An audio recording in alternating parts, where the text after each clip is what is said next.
People Power may have forced the state government's backflip on solar power tariffs this week, but it's clear the status quo won't continue for much longer. As more and more households install rooftop panels, the government faces a conundrum over how to plug a massive revenue shortfall facing the traditional power utilities.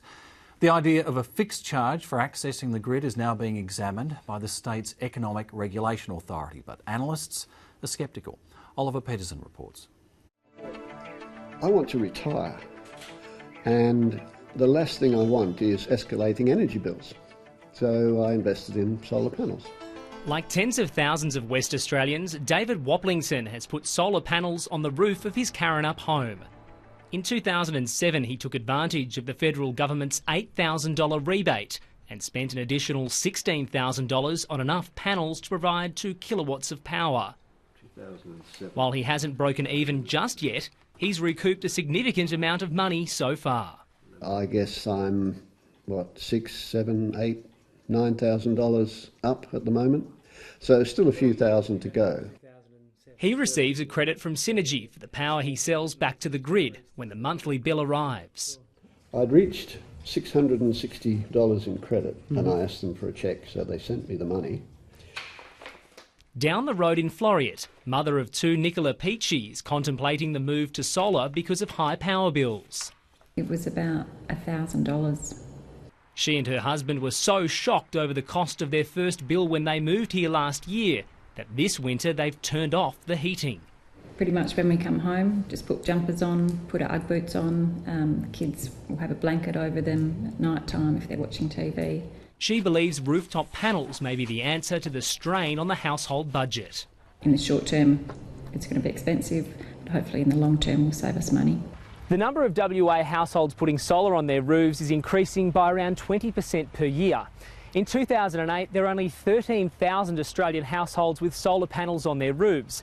But with generous state and federal government schemes, as well as the price of the technology decreasing, there are now over 1 million Australian households with solar panels on their roofs. And over 77,000 of those are here in Western Australia. I'm surprised that more people haven't bought them, actually. I know it requires a commitment, and it's an expense to a lot of people that, for money they don't have, but you're building for the future. It won't slow down, and it will probably only pick up in pace as we go forward.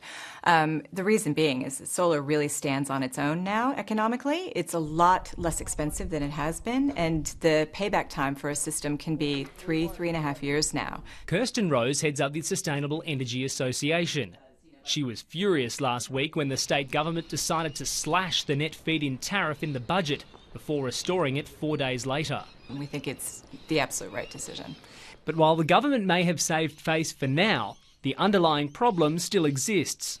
People who have got solar panels, and particularly if they're totally self-sufficient, still rely on a connection to the grid.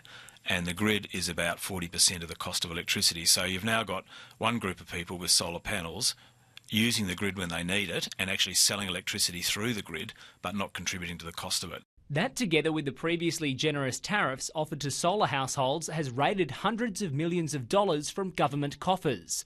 To recoup the revenue, the Premier's flagging changes to the way power is charged. It's fair to say that electricity consumers, all of us, whether we've got solar panels or not, maybe we should be paying a fixed component for all the infrastructure, particularly the power line system, and then a variable charge on how much electricity we use. The government is considering splitting the current consumption-based charge system into a user charge and fixed fee system for accessing the grid. Do you think we might go down the path of a fixed price for electricity? I certainly think that's a possibility, and that inherently isn't necessarily a bad idea. I think the question is really sort of the devil's in the details in terms of how you implement something like that. So a fixed and variable scheme is reasonable, but the way that it's implemented needs to be careful not to penalise, for example, solar owners. But energy economist Adam McHugh isn't convinced by the proposed reform. It's not the best approach. It's not an efficient approach. The network doesn't supply energy, it supplies capacity. So it supplies the ability to provide energy at the highest demand time of the year. So that peak half hour of the year. That's the service that they supply, and the price should reflect that service. Mr McHugh prefers a fee structure targeting peak times. If you get the right pricing in place, people will react to that. If you put in fixed charges, there's no reaction to the peak. You know, there's no incentive for someone to reduce their energy consumption at the peak if there's a fixed charge. But the Sustainable Energy Association wants to ensure the momentum towards green power isn't lost in the shake-up. Some people say solar PV owners aren't paying their fair share of the network. Well, we would argue that people that have installed massive reverse cycle air conditioning systems and underfloor heating, similarly, they're not paying their fair share of the network because they're using it to a greater degree. The Energy Supply Association of Australia released a discussion paper in May about who pays for solar energy. It says, the subsidies for solar systems have to be paid for somehow. Basically, households which don't have solar help pay the power bills of households which do. The cost of these transfers from non-solar to solar households now runs into the millions of dollars per year. Most solar households end up only paying a fraction of their fair share of the cost of maintaining the network. They're not deliberately doing it, it's just the way the billing arrangements for electricity was set up. The current arrangements are unfair and need to be changed. Adding to the government's woes is that last year more power was generated than demand. So then it does raise the question of how we pay for a network when fewer and fewer people are using it to the same degree. And so it is a legitimate question. The Economic Regulation Authority is looking into the issue of power charges, but is yet to reveal its terms of reference. Whatever the result, higher costs for solar households are now looking likely. In the meantime, residents like David Waplington will continue to enjoy the financial benefits of self-sufficiency, even running his electric car from his rooftop panels.